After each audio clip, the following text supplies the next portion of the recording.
ব্যবসায়ীবৃন্দ, আসসালামু আলাইকুম। দীর্ঘদিন পর 6 বছর পর আপনাদের সাথে দেখা হলো। ইতিমধ্যে দেশের যে পরিবর্তন হয়েছে সেটাও আপনারা জানেন। এই 6 বছর এবং বিশেষ করে 2008 সালের পর থেকে আমরা কে কেমন আছি সেটাও আপনারা জানেন। দেশের পরিস্থিতি সম্পর্কে জানেন। আজকে ব্যবসায়ীদের সাথে সংক্ষিপ্ত মত বিনিময়ের জন্যই আমরা এখানে উপস্থিত হয়েছি। আমার মনে হয় ব্যবসায়ীদের পক্ষ থেকে 2-3 মিনিট করে 3 জন বলেন, তারপর আমি বলবো। আসলে কোনো কিছু নেই, মত বিনিময়ের মতো আমি প্রশ্ন করবো, আপনারা জবাব দিতে পারেন। তবুও আপনারা 2 জন বলেন, 2 জন থেকে বলবেন।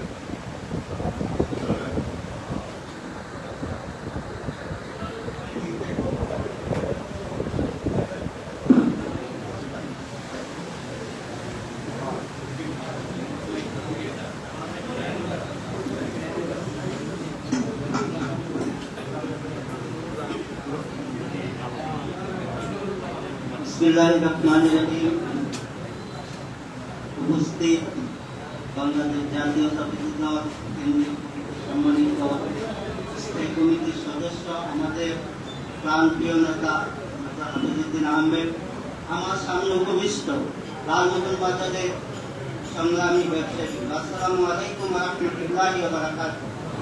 আমি সংক্ষেপে নেতা আমাদেরকে বলছে সংক্ষেপেই কথা বলতে। আমি প্রথমেই বাংলাদেশের দেশরত্ন বেগম খালেদা জিয়া, বিএনপির চেয়ারপারসন, এবং তারেক রহমান ভারপ্রাপ্ত চেয়ারম্যানকে ধন্যবাদ জ্ঞাপন করছি লালমোহন বাজার ব্যবসায়ীদের পক্ষ থেকে, যে আমাদের রত্ন, আমাদের পরিচিতি, আমাদের অহংকার, আমাদের হাফিজ ভাইকে এই বাংলাদেশ জাতীয়তাবাদী দলের এই কেন্দ্রীয় কমিটিতে স্থান দিয়েছেন। এই জন্য সকলের পক্ষ থেকে তাদেরকে ধন্যবাদ জানাই। সম্মানিত উপস্থিতি, আজকে এই মন খোলাভাবে দীর্ঘ 15 বছর পর আমরা এখানে এসেছি। আপনারা জানেন যে লালমোহনে কতটুকু অরাজকতা এই হয়েছে। লালমোহনের ঘাট, আমি সংক্ষেপে যেহেতু নেতা বলছে, লালমোহনের ঘাট আজকে বিলুপ্ত প্রায়। লালমোহন ব্যবসায়ীদের হাহাকার। লালমোহন বাজার ছিল খোলাপৃথে একটি অন্যতম বাজার, কিন্তু আজকে সেটা ধুকে ধুকে মরছে। যে ব্রিজটা দরকার ছিল একটু উঁচু, সেইটা করে দিছে নিচু, লঞ্চ আসতে পারে না। যে ব্রিজটা ওয়েস্টার্ন করে আরেকটু নিচু দরকার ছিল, সেইটা করে দিছে উঁচু। শুধু টাকা খাওয়ার প্রয়োজনে এগুলো হয়েছে, আপনারা তাও জানেন। ব্যবসায়ীরা যেভাবে যা হয়েছে, আরো জানেন আমাদের মতো ব্যবসায়ী, দুঃখের সাথে বলতে হয় নেতা, আজকে এখানে আমি বলছি 18 সালে আমার মতো ব্যবসায়ীকে নেতা যখন নির্বাচনে আসছেন, তখন কোন মামলা রায়চাঁদের মামলা দিয়ে 23 দিনের মতো জেলে অন্ধকার প্রকোষ্ঠে আমাকে রেখেছে। দারোগা মাহবুব এসপি হাবিব লালমোহনে মার্ডার করেছে। মাহবুব এসে এই আওয়ামী লীগের তালাকে জিজ্ঞাসা করলাম, কেন আমাদেরকে দিলেন? আমরা ব্যবসা করি, শান্তিপ্রিয় মানুষ। ব্যবসায়ীকে দিলে তো সারা লালমোহন হাবিব সাহেবের ইয়া কমে যাবে। বলবে ওই ব্যবসায়ীকে আলহারা স্টোরের মালিককে জেলে দিয়েছি, তারা কোনো ব্যবসায় মুখ করবে না, কারণ তারা জানে প্রত্যেকটা বাজারে হাবিব সাহেবের ভিড় মজবুত, এবং হাবিব সাহেবকে তারা অন্তরের অন্তঃস্থল থেকে ভালোবাসে। এই কারণে আমাকে সহদিন অনেক ব্যবসায় বাংলা বাজারে ইকবাল আর ওই যে সাহেব আছে, 1 নম্বর আসামি, আমি 4 নম্বর, সেই মামলা দিয়ে আমাদের স্তব্ধ করতে চেয়েছে। আমি সংক্ষেপে বলতে চাই যে এই ধরনের জুলুম অত্যাচার করে কোনো লাভ হবে না, কারণ মনের মণিকোঠা থেকে মানুষকে সরানো কোনোদিন যায় না। আর আমাদের হাবিব সাহেবকে তো নাই। আমি একদিনে অল্প কয়েকদিন আগে ঢাকাতে যাই, বলছি ভাই এই মামলা দেখেন, ভাই কোন জায়গায়? আমি তো লালমোহন। ও ভাই হাবিব সাহেবের এলাকার লোক, হাবিব সাহেবের এলাকার ব্যবসায়ী। এত বড় সম্মান তারা ঢাকাতে আমাদের নেতাকে করে, তা আপনারা কি কি করতে পারবেন? কিছুই করতে পারবেন না। তাই আমি সংক্ষিপ্তভাবে বলতে চাই যে আজকের এই সুন্দর পরিবেশের নেতা আমাদেরকে একটা সুন্দর ব্যবস্থা উপহার দিবেন, যাতে লালমোহন বাজার একটা অন্যতম বাজারে পরিণত হয়। ব্যবসা আবার সেই সোনালী দিন ফিরে আসে, এই আহ্বান রেখে আমি আমার সংক্ষিপ্ত কথা এখানে শেষ করলাম। আমার তৌফিক ইল্লা বিল্লাহ। আর কেউ বলবেন? সিরিয়াস কেউ বলবে না?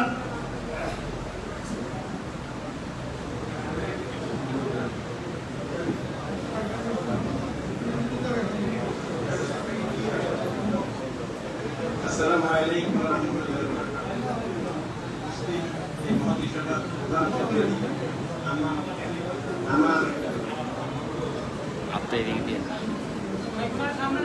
আমার একান্ত প্রিয় ভাজন, বহুদিন পর আজকে সাক্ষাৎ হয়েছে আমার বলার কিছু নাই। একটাই বলবো যে নির্যাতন বিগত সরকার থেকে আমরা পাইছি, এটা ভুলার মতো না।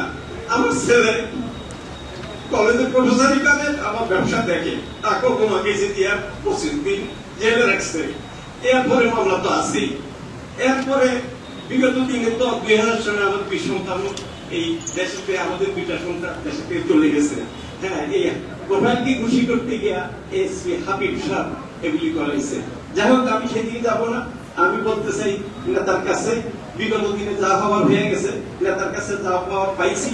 এখন সামনে নেতা আমাদের জন্য সুব্যবস্থা পরামর্শ মতে যা করার করবে। হ্যাঁ, যে ব্যবসায়ীদেরকে নিয়ে একটা সুন্দর কমিটি নির্বাচনের আগ পর্যন্ত এই কমিটিটা উপহার দিবেন পরামর্শের মাধ্যমে। এই আমার শেষ কথা। আসসালামু আলাইকুম ওয়া রাহমাতুল্লাহ।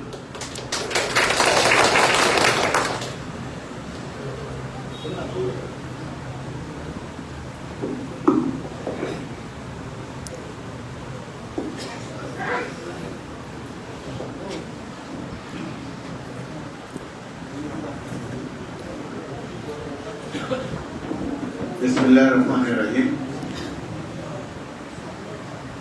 উপস্থিত রামমোহন পৌরসভার সম্মানিত ব্যবসায়ীবৃন্দ, দলীয় নেতৃবৃন্দ, আসসালামু আলাইকুম।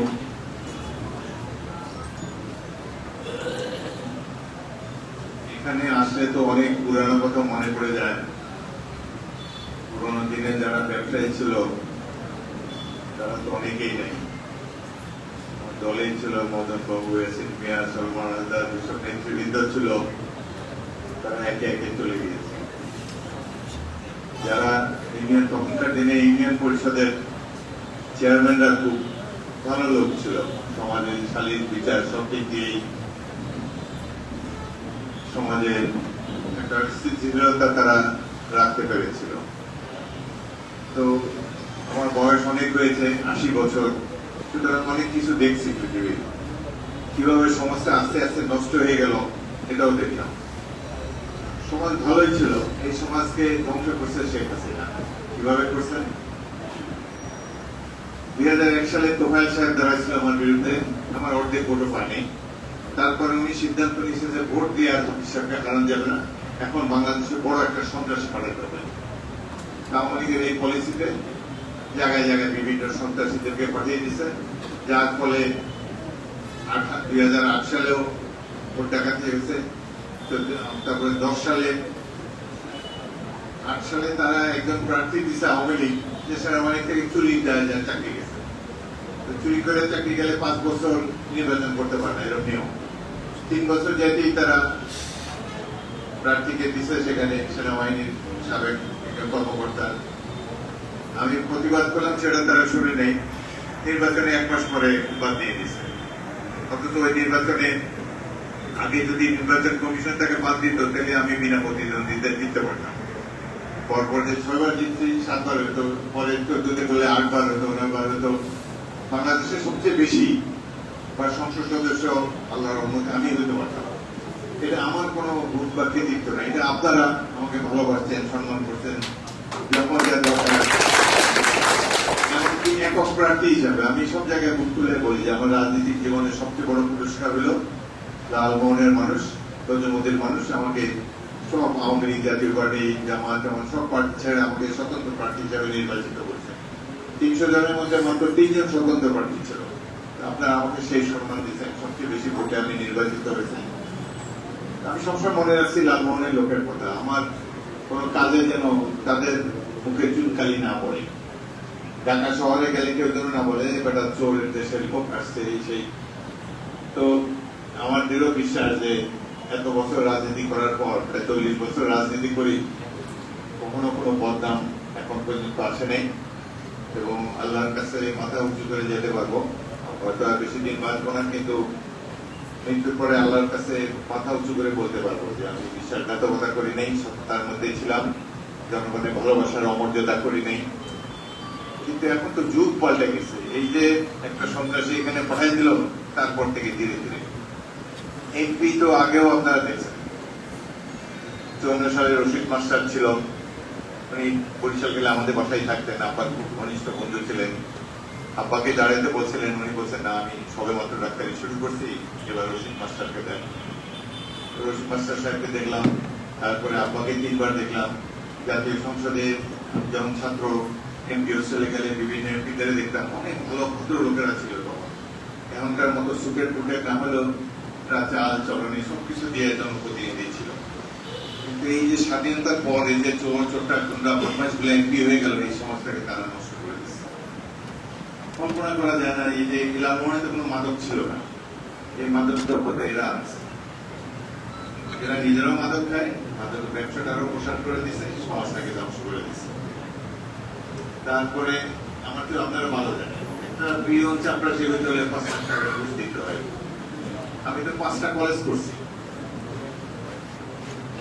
Doctor Azauddin college, degree college, একটা আজাউদ্দিন ইন্টারমিডিয়েট কলেজ, করিমুন্নেসা হাফিজ মহিলা কলেজ, দলিলনগরের বীর বিক্রম কলেজ, তজুমুদ্দিন কলেজ।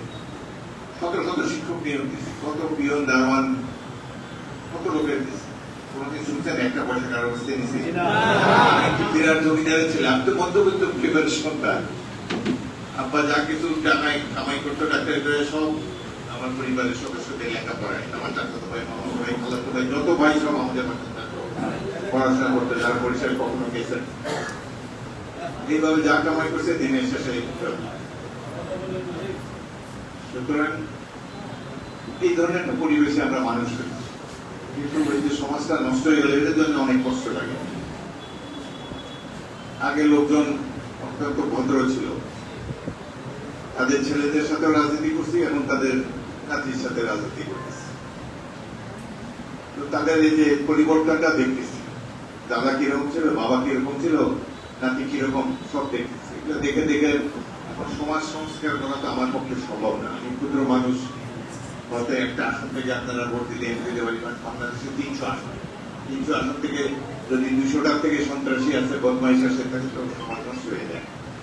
এইভাবে এই আওয়ামী লীগের সরকার দেশটাকে নষ্ট করছে। এখানে বহু লোককে জোর করে নিয়ে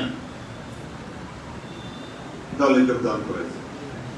ছেলে ছাত্র দল করে, ছেলে পালায় আছে, বাবা মাকে ধরে থানায় নিয়ে গেছে, দিয়ে ফোন করে বলে আসুন আমি বাবা মাকে ছেলে দেবো। এই ধরনের অত্যাচার, নির্যাতন অকল্পনীয়। বাংলাদেশের সবচেয়ে বেশি নির্যাতন হচ্ছে এই লালমোহন থানায়, কারণ এই ধরনের সন্ত্রাসী এমপি হয়ে গেছে, তারপরে আর পড়ালেখা নাই, বিদ্যা শিক্ষা নাই, এখানে ভোটারও না, শেখ হাসিনা কিভাবে ধ্বংস করেছে। এই জন্য আল্লাহর গজবটা আরম্ভ করছে।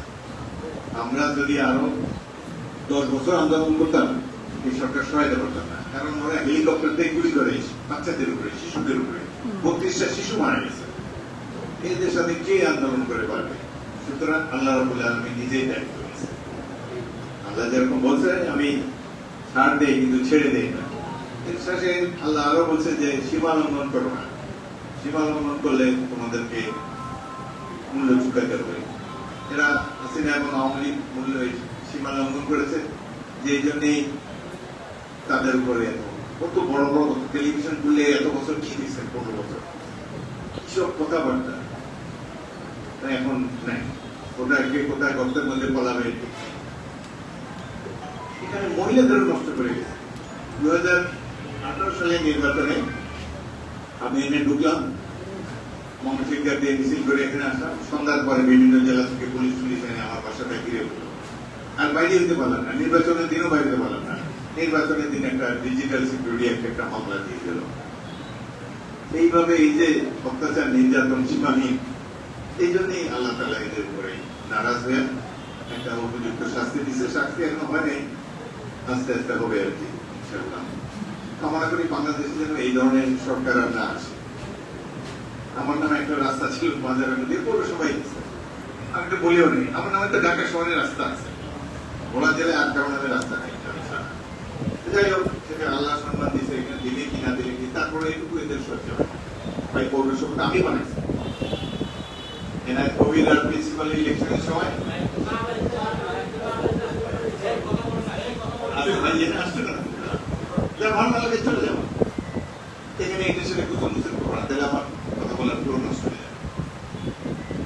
সেই আমাকে সহস্র ইন্ডিয়ার মিনিস্টার নাজির রহমান বলে যে আপনি এনায়েত কবিরকে উঠে নেন ইলেকশনে, নাহলে দুইজন প্রার্থী দেখলে খারাপ দেখা যায়।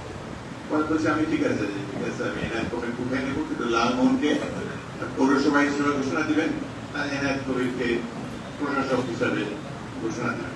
তো তারা কম্প্রোমাইজ করে রাজি হয়েছে। লালমোহন হাই স্কুলে, লালমোহন গার্লস স্কুলে দোতলা থেকে বক্তৃতা দিচ্ছে, উনি আর আমি বক্তৃতা দিচ্ছেন। ওই সময় প্রিন্সিপালও ছিল, একটু পাগলা কিছুই লোক ছিল, বাট লোক খুব খারাপ ছিল না, এখনকার পিলার তুলনায় অনেক ভালো ছিল।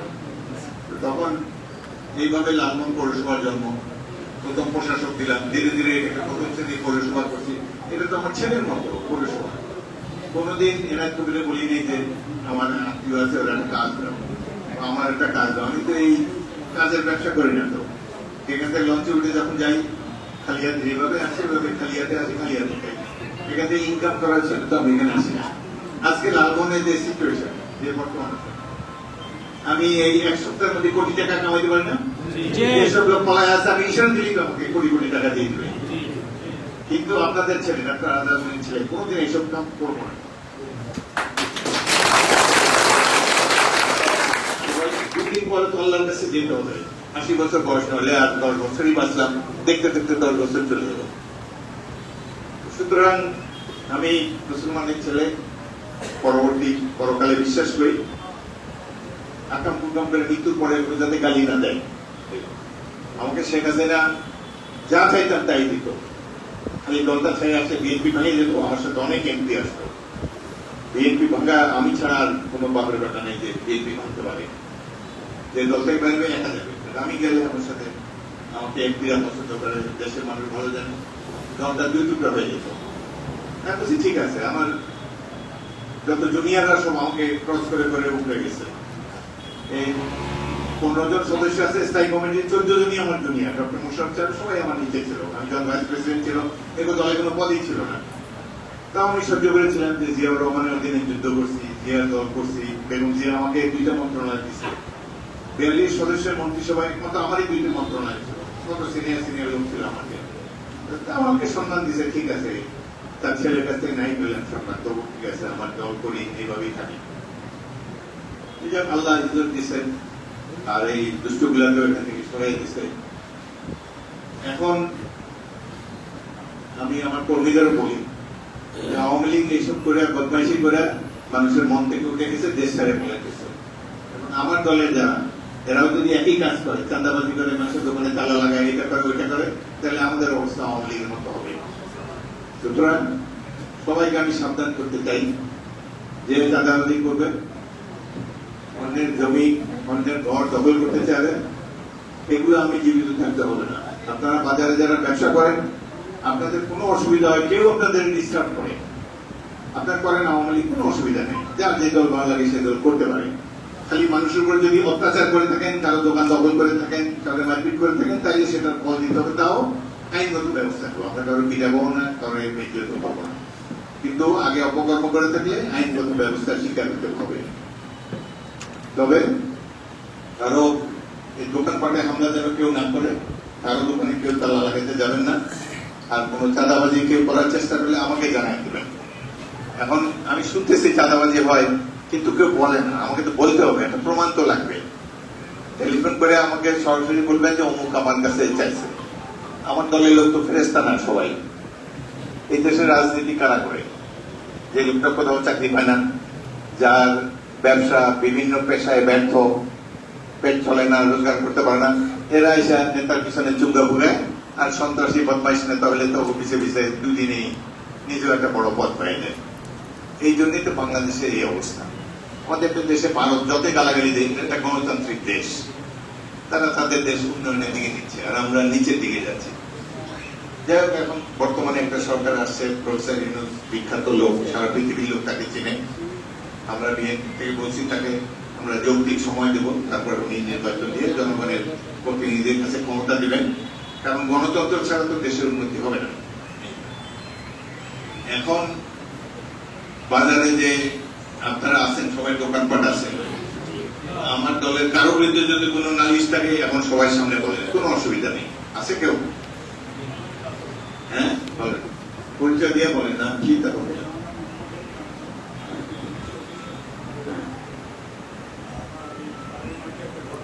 হ্যাঁ,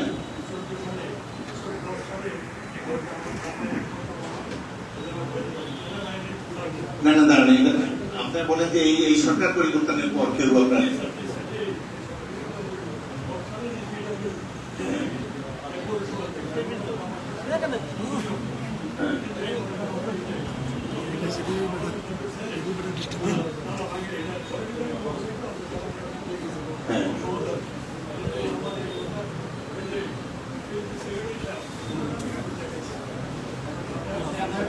এখন ঘর কি তার দখলে? শহীদুল্লাহ ছেলের দখলে? শহীদুল্লাহ আসছে? কোন শহীদুল্লাহ?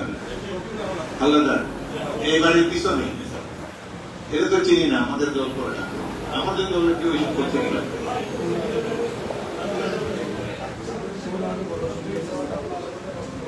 আচ্ছা, এটা একটা সালিশি হবে, তারপরে অপেক্ষা করেন, ন্যায় বিচার না পারলে আবার তো আছে, কাল পরশু মারা যেতেছ না, আর কিছুদিন বাঁচার আশা আছে, আসলে পরে তখন আবার নালিশ করতে পারবে। আর এনিবডি এলস? আর কেউ আছে? কেউ মুখ আমার কাছ থেকে চাঁদা দিছে, আমার দোকানে তালাক দিছে এবং তালাক খোলার জন্য আমাকে 1 লাখ টাকা দিতে হচ্ছে, এরকম কেউ আছে? বলেন বলেন।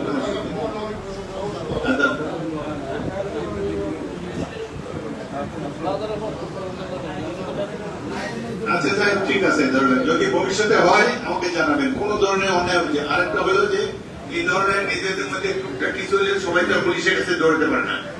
এখানে শাহিন পাটানি, কবির পাটানির ভাই, সে রফিক ডাক্তার, আব্দুল মতিন, এদেরকে দিয়ে আমি একটা সালিশ কমিটি করে দিছি। কোন অন্যায় অবিচার এরকম কিছু হলে আমার দলের পক্ষকে তারা সালিশি করা তখন দেখবে এটা নিষ্পত্তি করা যায় কিনা। যেতে পারলে ভালো, না যেতে পারলে তখন আইনি ব্যবস্থা তারা নেবেন। আর ব্যবসা করতে আর কোনো অসুবিধা আছে বলেন? কোনো অসুবিধা নেই। থাকলে বড় বড় বড় কিছু না, বাজারের জন্য বড় বড় এই যে চেষ্টা করা যেতে যে প্লিজ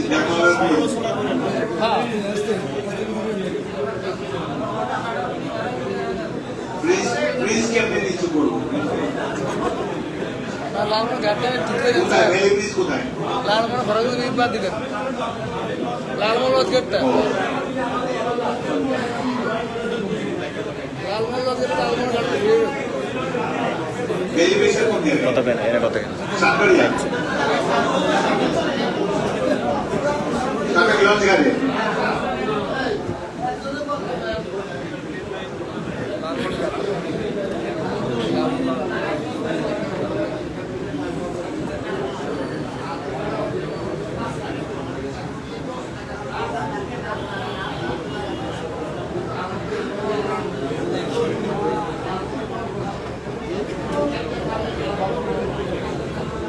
বাইরে দিল্লি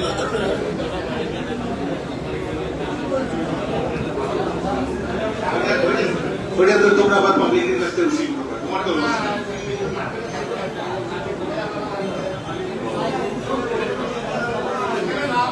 আচ্ছা দেখি কি করা যায়। আরেকটা কথা মনে রাখবেন যে আমরা তো ক্ষমতায় যাইনি, ক্ষমতায় নিরপেক্ষ সরকার, তত্ত্বাবধায়ক অন্তর্বর্তীকালীন সরকার। কবে নির্বাচন নেবে তারও ঠিক নেই, 1 বছর লাগতে পারে, 2 বছর লাগতে পারে। সুতরাং অপেক্ষা করে থাকি, যদি সুযোগ সুবিধা পাই তাহলে এক সময় এটা সমাধান করার চেষ্টা করবো। তবে এই যে লালমোহন বাজারটা, এটা কি খালের কারণে বন্ধ হয়েছে নাকি খালে পানি কমে গেছে?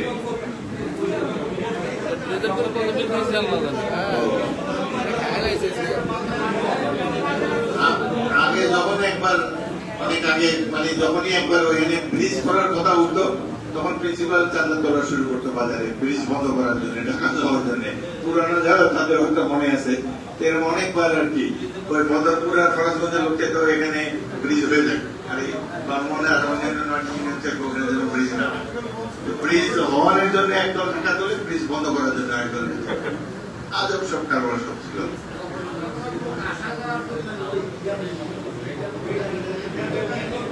আচ্ছা দেখা যাক, দেখি আমরা কি করা যায়। আর কোন সমস্যা আছে বলেন? আচ্ছা আর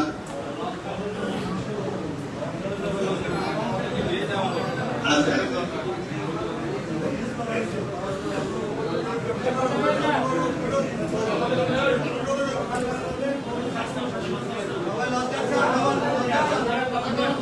পিছনে কথা বলো না, পিছনে কথা বলো না।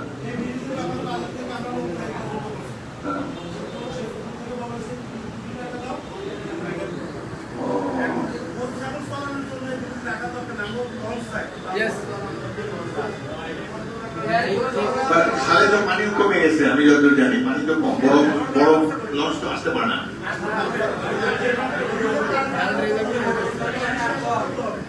একবার সরকার ব্রিজ বানায় ফেললে ভাঙা খুব মুশকিল। আচ্ছা দেখা যাক, আচ্ছা দেখা যাক আর কি করে। আচ্ছা আরেকটা হলো যে এখন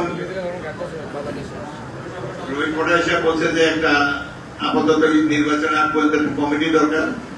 আপনারা যদি চান আমি একজন সভাপতি একজন সেক্রেটারি আমার তরফ থেকে দিয়ে দিতে পারি ব্যবসায়ীদের মধ্যে থেকে, বাকি তারা বাকি একটা কমিটি করে নেবে। এটা কি রাজি আছেন আপনারা? আমি কোনো চোর পাটকে দিব না, আপনার পকেট কাটতে পারি এরকম কোনো লোক দেবো না, নিশ্চিত হচ্ছে। আর বাকি কি বাকি হলো আপনারা যারা ব্যবসা করেন, বাজার কি ডাক হয়েছে নাকি? লালন বাজারে কারা টাকা তুলে কারা? এখন কি মাস? আর ছ মাস আছে। স্যার ডাক দিয়েছে সেই মাসে না? 6 মাস। আচ্ছা। আমি চাই এই যে ছোট ছোট যারা এই যে পান বিক্রি করে সাজি মাথায় নিয়ে আসে অল্প টাকা, এদের উপরে কোনো ট্যাক্স না দিলে যারা গরু বিক্রি করে বড় ব্যবসায়ী তারা কিছু নামা দিল, সাধারণ লোকের কাছে দরকার। আর এই যে বাজারে যে এই যে অটো রিক্সা আছে 20 টাকা দেয় ঢুকে 20 টাকা দিয়ে বাড়ি যায়, এদেরটা আমরা ফ্রি করে দেবো।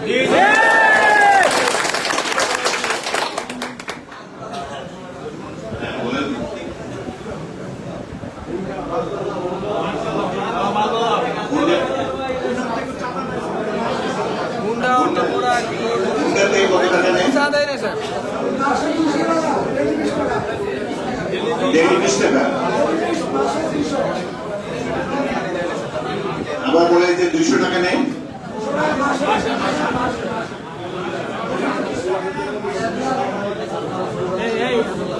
এটা না নিলে কি হতো? এগুলো বাদিয়ে দিয়ে দেয়। Yes. গরিব মানুষের এমনি জিনিসপত্রের দাম বেশি, বাঁচা মুশকিল। আপনারা এমনি যারা বড় লোক আছেন তারা তো চলতে পারবে, কিন্তু গরিব মানুষের তো মুশকিল। সুতরাং তাদেরকে কিছুটা সুবিধা দিতে চাই, হাট বাজারের দাম কম রাখতে চাই। প্রথমদিন থানায় আমি বলছি আওয়ামী লীগের আমাদের যেসব টাকা হতো তার অর্ধেকেরও কম টাকা, আর এই গরিব মানুষের এই সামান্য কিছু টাকা ওদের কাছ থেকে যেন না। আর হলো যে টেম্পো স্ট্যান্ড এগুলা কি? হ্যাঁ অটো পুরা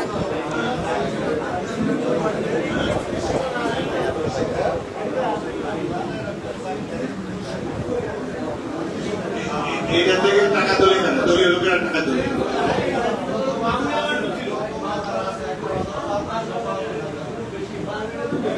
আচ্ছা এই যে হোন্ডা টোন্ডা এটা তো না দিলেও তো চলে। ঠিক আছে, এগুলো বন্ধ করে দেওয়ার জন্য আমরা বলেছি। মাছ বাজারে কি সমস্যা?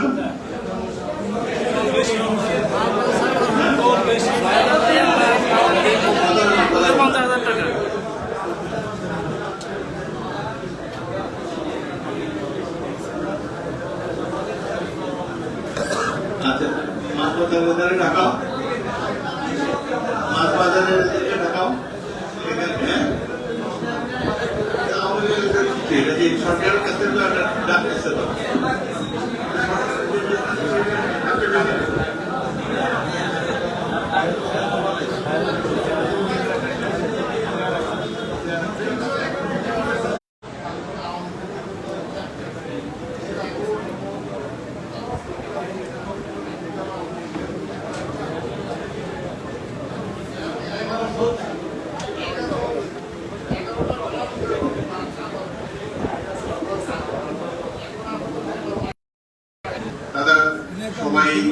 এরপরে ভালো আছে এবং সমাজের একটা চালিকা শক্তি, সমাজের ব্যালেন্সটা ঠিক রাখে তারা। যদি হাট বাজারে যে এখানে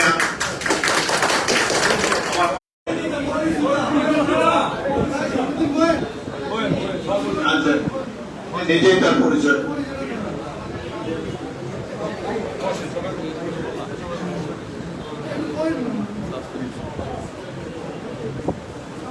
বিসমিল্লাহির রহমানির রহিম। সম্মানিত লালমোহন তজুমুদ্দিন বিএনপি নেতৃবৃন্দ, আমাদের ব্যবসায়ী সমিতি যারা আছেন, সবাইকে আপনাদের সালাম শুভেচ্ছা।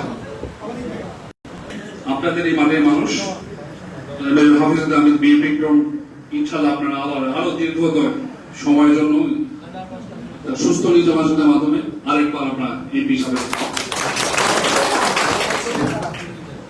প্রিয় ভাইয়েরা, আমি এখানে বছর পর বছর এসেছি আপনাদের সবার ভালোবাসা, আন্তরিকতা। প্রথমে আমার মরহুম দাদা ডক্টর আজহারউদ্দিন আহমেদের জন্য, আমার বাবার জন্য এবং আমাদের সবাই যারা দল করি, বিএনপি করি, আমরা সবাই যারা গণতন্ত্রে বিশ্বাস করি, সবাই যারা বাংলাদেশকে ভালোবাসি, বাংলাদেশের জন্য চিন্তা করি, ভোলা লালমোহন তজুমুদ্দিনের মানুষের জন্য চিন্তা করি, তাদের সুখ দুঃখ আপনারা সবাই সবসময় আমাদের পাশে থেকেছেন, কিভাবে থাকবেন। আজকে আমি আপনাদের লালমোহন উপজেলা সভাপতি হিসাবে আপনাদের কাছ থেকে একটা অনুরোধ রাখতে যাচ্ছি। বিএনপি এখানে আমি সন্ত্রাস লুটপাট রাজনীতি করেন, আমরা বিশ্বাস করি এখানে সুস্থ রাজনীতিতে কোনো বিশৃঙ্খলা নেই। আপনারা এখানে যারা অনেকের বিরুদ্ধে অভিযোগ এসেছে, পাড়ায় পাড়ায় আপনারা সবাই সতর্ক থাকুন যাতে কোনো লুটপাট চাঁদাবাজি কোথাও যাতে না হয়। বলে আমাদের কাছে অভিযোগ করুন, আপনাদের এখানে অনেক মেম্বার সেক্রেটারি আছে, ইউনিয়ন চেয়ারম্যান আছে, আমরা অবশ্যই ব্যবস্থা নেব, আমাদের উপর বিশ্বাস রাখবেন। আমরা এখনো বিরোধী তবে ইনশাল্লাহ আল্লাহ তাআলা ছেলে আমরা একটা নির্বাচন হলে আবার অবশ্যই ক্ষমতায় আসবো, আমরা এটা বিগত 1.5 যুগ ধরে আমরা দেখেছি অনেক অনিয়ম, অনেক অত্যাচার। আপনাদের অনেকের এখানে হাজার হাজার মিথ্যা মামলা, অনেকে আহত হয়েছেন। 2018 সালের 15 নির্বাচনে আপনারা অনেকে ছিলেন এখানে রক্তাক্ত অবস্থায়, আমরা কিন্তু ভুলিনি। আপনারা যারা ত্যাগী নেতাকর্মী আছেন, সাধারণ মানুষ আছে বিএনপি করে, আপনারা মনে রাখেন অবশ্যই আপনাদের আমরা মূল্যায়ন দিই। এখানে সুবিধাবাদীতে কোনো রাজনীতি চলবে না।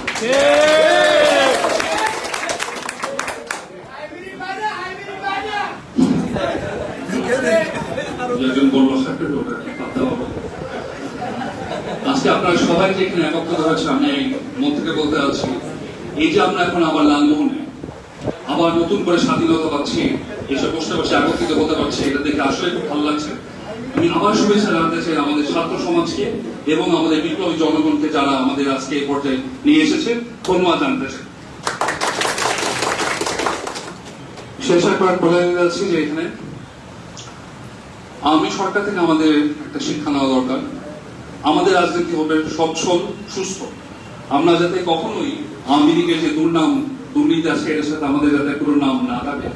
ইনশাআল্লাহ তাআলা আমাদের আবার ক্ষমতা আসবে, ইনশাআল্লাহ আমরা একটা ভালো সুন্দর ভোলা লালমোহন তজুমুদ্দিন বাংলাদেশ উপহার দিতে পারি। আপনাদের সবার এখানে উপস্থিত থাকার জন্য ধন্যবাদ। আমি শেষ করতে যাচ্ছি, আমাদের জননেত্রী বেগম খালেদা জিয়ার সুস্থতার জন্য আমরা আবার দোয়া করব। বাংলাদেশ জিন্দাবাদ, বেগম খালেদা জিয়া জিন্দাবাদ, তারেক রহমান জিন্দাবাদ, বাংলাদেশ জাতীয়তাবাদী দল জিন্দাবাদ। এখন আমি আগামী কয়েকদিনে ফাঁকে ফাঁকে যে সমস্ত প্রতিষ্ঠানের অনুদান নেয়, যেমন মসজিদ কমিটি, মাদ্রাসা committee, school committee, college committee, সবগুলাতেই দেখে দেখে নিয়োগ দেব এবং দেখি কিভাবে তারা চলে। একটা জিনিস ধরেন প্রিয় চাকরি প্রফেসর, বিভিন্ন সময়ের যুগের সাথে সাথে বিভিন্ন পদ খালি হবে, নতুন নতুন লোক আমরা দেব এবং আপনারা নিশ্চিত থাকুন, আমার যদি কিছু করার থাকে কোন লোককে চাকরি পাওয়ার জন্য 1 টাকাও কাউকে দিতে হবে না। আমি শুনে অবাক হয়ে যাই যে প্রাইমারি স্কুলের পিয়ন হতে নাকি 5 লাখ টাকা দেওয়া লাগে।